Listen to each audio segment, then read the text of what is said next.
What happened? Someone set up us the bomb. We get signal.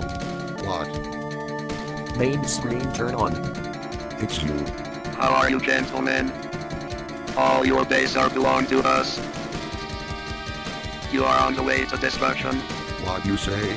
You have no chance to survive, mate, your time. Ha ha ha.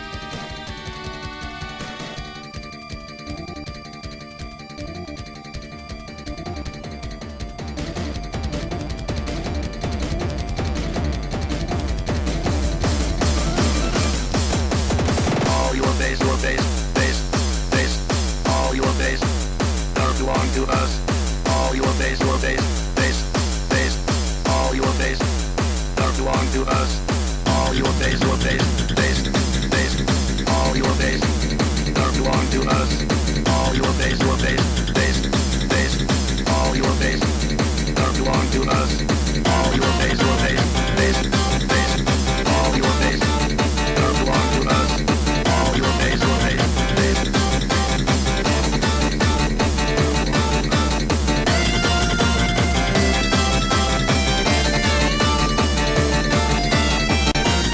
Hey, yo, what's up, everybody? This is Cuddy, and I want to welcome you to a new episode of Cuddy's World. Sorry I haven't been around in a while. There's just been a lot going on.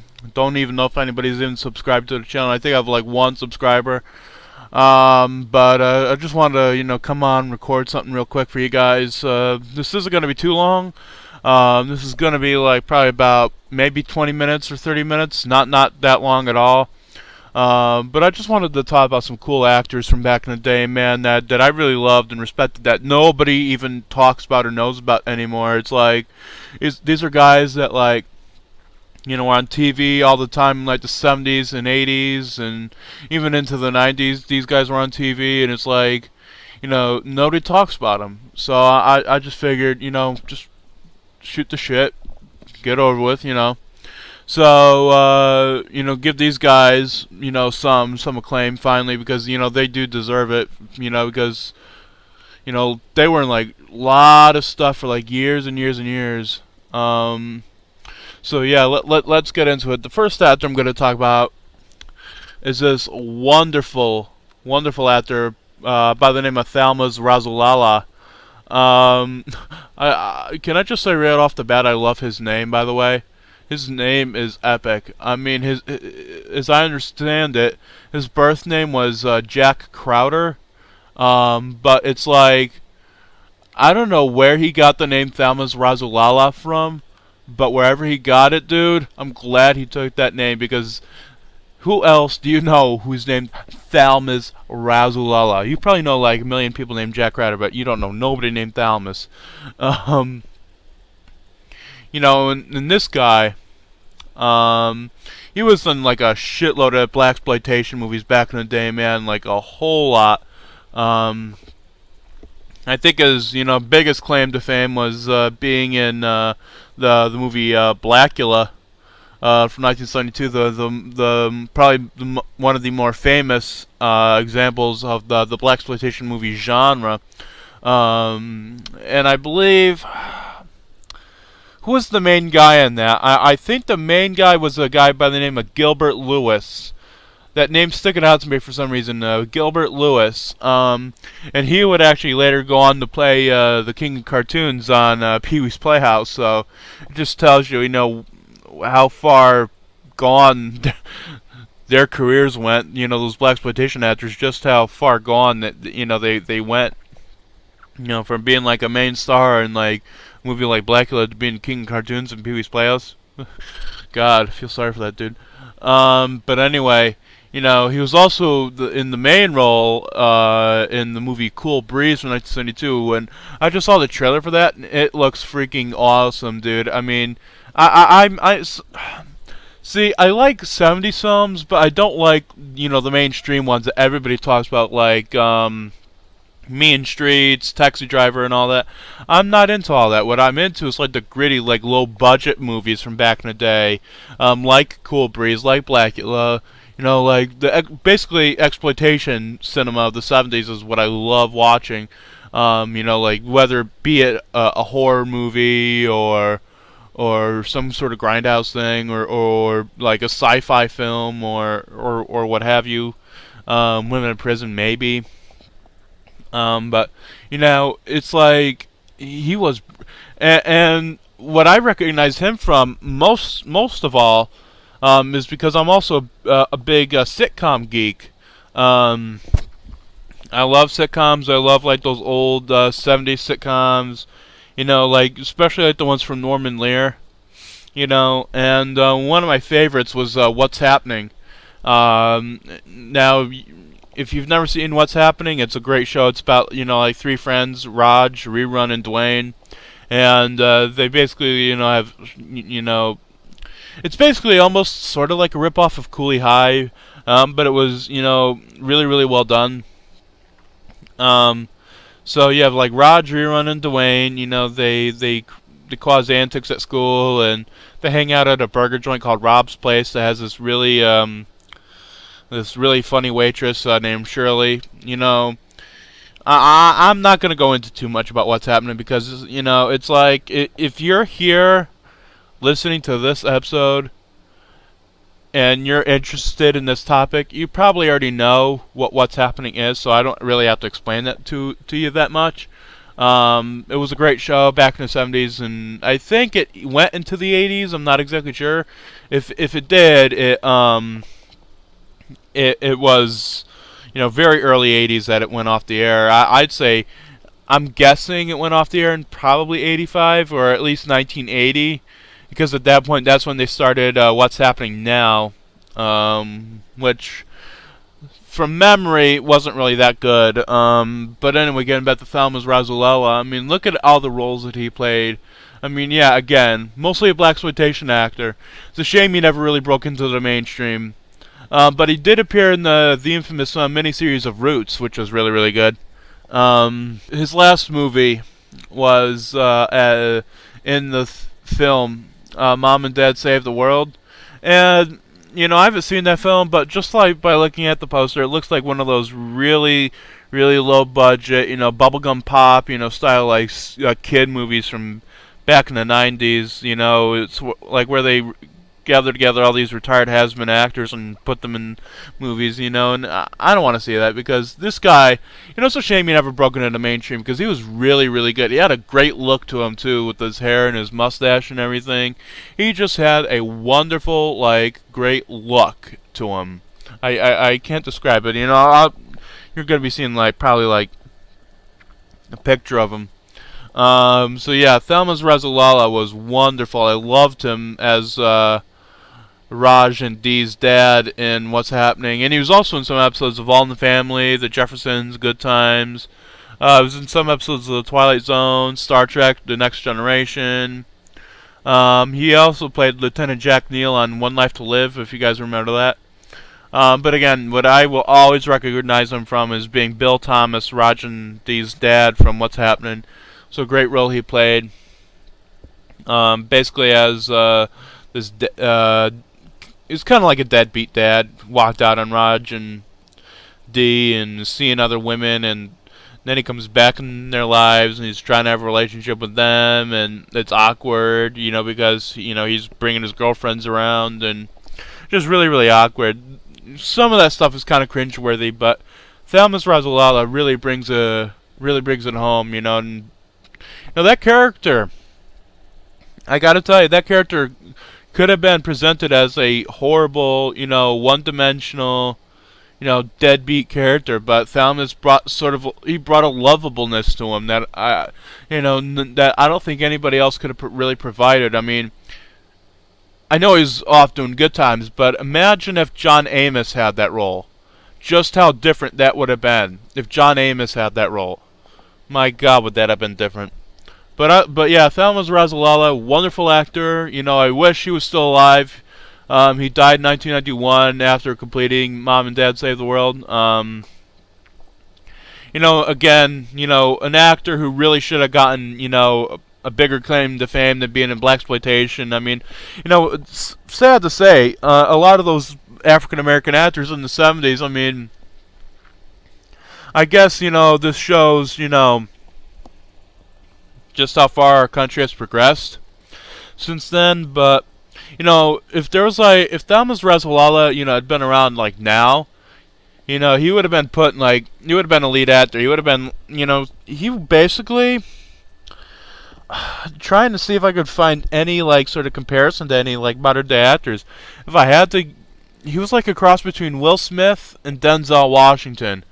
He was basically like a crossbreed between those guys of of his day. A really really great actor. But again, though, it's like a lot of those African American actors could only get work in those low budget blaxploitation films. They never really, broke out, into the main scene. Unfortunately, and if they did, they usually played like a stereotypical role, or or they were in a sitcom like What's Happening, which practically was almost an all-black cast and relied on a lot of black-centric humor. I mean, I would have loved to have seen Thomas Razalala in his own sitcom, where he played a dad, and they didn't. Because while I do love 70s sitcoms, a lot of them, do force political commentary of the time down your throat. It's especially if you watch a program like All in the Family. I mean, great sitcom. I'm not going to take anything away from All in the Family, but a lot of that stuff, if you really, really, really, really take a look at it, it seems really dated now. A lot of that stuff. Still enjoyable to watch. I still love watching it every now and then. It's still a great sitcom. I mean, I have several episodes of it on tape and DVD, but I mean, the overall aspects of All in the Family, still resonate today, like bigotry, racism, and all that. Just a lot of the key players, date the show, like Nixon, Spiro Agnew, and a lot of these other mentions. Would have been good if they just set it in a fictional universe and whatever, but I guess he wanted to go for realism, and sadly when you go for realism in a specific time period, you do have to realize that does instantly date your work. Well, I'm just looking at Thomas Razalala's, career. Dude went from 1954 to 1991. So dude had a long friggin' career, dude. I mean, that is a long career.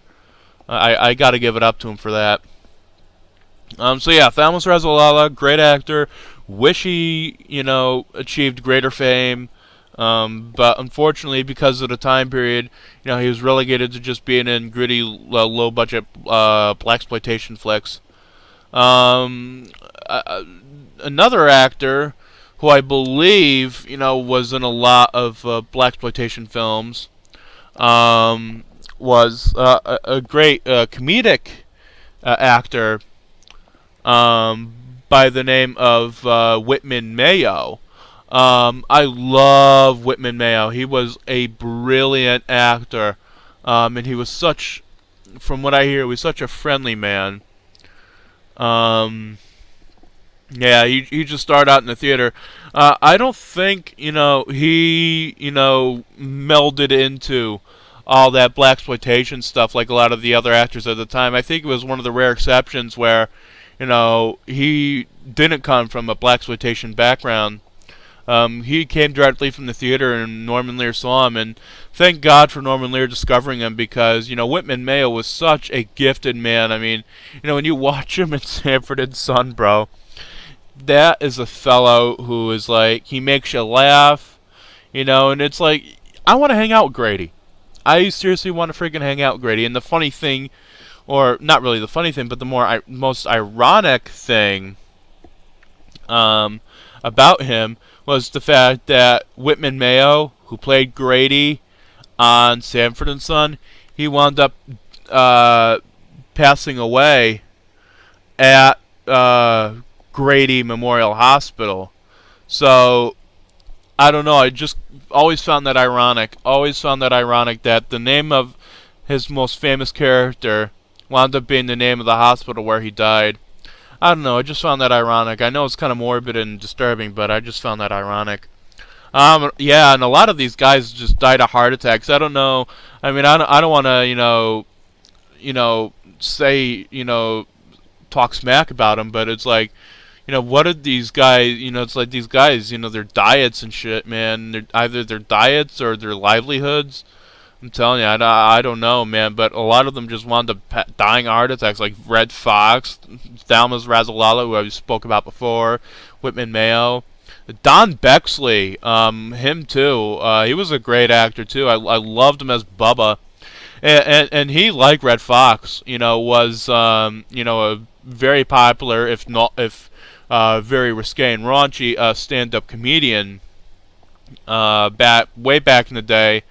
I believe he played the crinoline circuit. I believe that's what it was called. I'm not exactly 100% sure on that, but he was brilliant as well. But getting back to what's his name, Whitman Mayo. He was so good that they actually spun him off into his own sitcom, Grady. Sadly, it didn't last too long. It was unsuccessful, but the character proved so popular that they wanted to put him into something. I think it's good that he actually returned for the two other Sanford sitcom spin-offs, Sanford Arms and Sanford. I hope that those two get released someday on DVD and stuff. I mean, I know that they're not the best, and I know a lot of people look at them with a big sense of derision, but they are part of sitcom history, and like anything in part of sitcom history, I think they do need to, that they do have their fans somewhere. Plus, Whitman Mayo, how can you go wrong with anything with Whitman Mayo in it? That's an automatic win in my book. If there's something with Whitman Mayo in it, it's an automatic win. Automatic win, because he was so friggin' funny, and he was so brilliant at his craft. I mean, I watched something where he was on Sesame Street, and he looked exactly like Grady, and just when you hear that voice, and you hear him say, "Oh, good googly goo," when he walks in and says, "Oh, great googly goo, oh Fred, hi, how are you?" It's like you can't help but it brings a smile to your face. It brings a smile to your face whenever you think about Grady and Great Googly Goo. And, I find it funny because there was a cartoon that I used to watch as a kid called Maggie and the Ferocious Beast. And the main character there, the Beast, his classic saying was Great Googly Moogly. And I have to wonder, if the writers on that show, had some inspiration from Whitman Mayo. And looking back on it, I would have to say they did. And that's great. Stuff that you watch as a kid, you get this big inspiration. You find out, that stuff that you like as an adult inspires stuff you liked as a kid. I think that's pretty cool. He was in no, he wasn't in Unsolved Mysteries. He was on Late Night with Conan O'Brien in a segment that was a spoof of Unsolved Mysteries. But yeah, again, this is another one of those guys that really never achieved any great fame. I mean, again, the only successful thing he ever really did was as Grady. He never had his own successful sitcom in and of himself. He's always he was one of those actors who, even though he was really, really talented and wonderful, the only roles he could ever get were as the second banana or the sidekick. I think it was pretty cool, like when Red Fox left Sanford & Son because of a contract dispute, that they actually gave the Red Fox role over to Grady for a little bit until Fred came back. And that gave Whitman Mayo a chance for him to really spread his legs as far as, his acting ability and, being at the forefront of all that. I think it's good that they, did Grady a good deal instead of a bad deal, because, they could have pulled like a Roper's on Whitman Mayo and told him that he couldn't come back because of how miserable his own spinoff was. I mean, going off topic here, when I heard how the people over at Three's Company dicked Audra Lindley and Norman Fell, that really kind of pissed me off, because, they were great actors and everything, and, just to hear that, yeah, your sitcom didn't do well? Yeah, we already found somebody else. You're not needed anymore. I mean, I love Don Knotts, But that show was built for Norman Fell and Audra Lindley. Just like Andy Griffith's show was built for Don Knotts. It's like when they brought Jack Burns in as Warren, it didn't really work that well, and everybody hates Warren. I can't find a single person who likes Warren Ferguson. I can't find a single person who does. Except for this one fan site that I saw years and years ago that I think was actually more or less put up there in jest. But yeah, Whitman Mayo, he was another one of those actors, another one of those guys who really, really talented and never really got his due. He never really got his own, thing. And, I was talking about Don Bexley earlier, just makes me think about him too, because, he was brilliant. I loved him as Bubba. I mean, I'm sure that, if you're listening to this, that, we all remember the famous Blind Lemon Jelly episode of Sanford and Son, where it's like, oh, I want my daddy's records. That was one of my favorite lines of all time from Sanford and Son. I want my daddy's records. And I even remember seeing a T-shirt for it. Yeah, he was a comedian. Yeah, Don Bexley. He really. He again, another great actor who really never rose to any great fame. But I think he was in some blaxploitation movies. I'm not seeing anything. Him and Red Fox did start together in a movie called Cotton Comes to Harlem in 1970. But he really never really achieved any great fame, and it's a shame.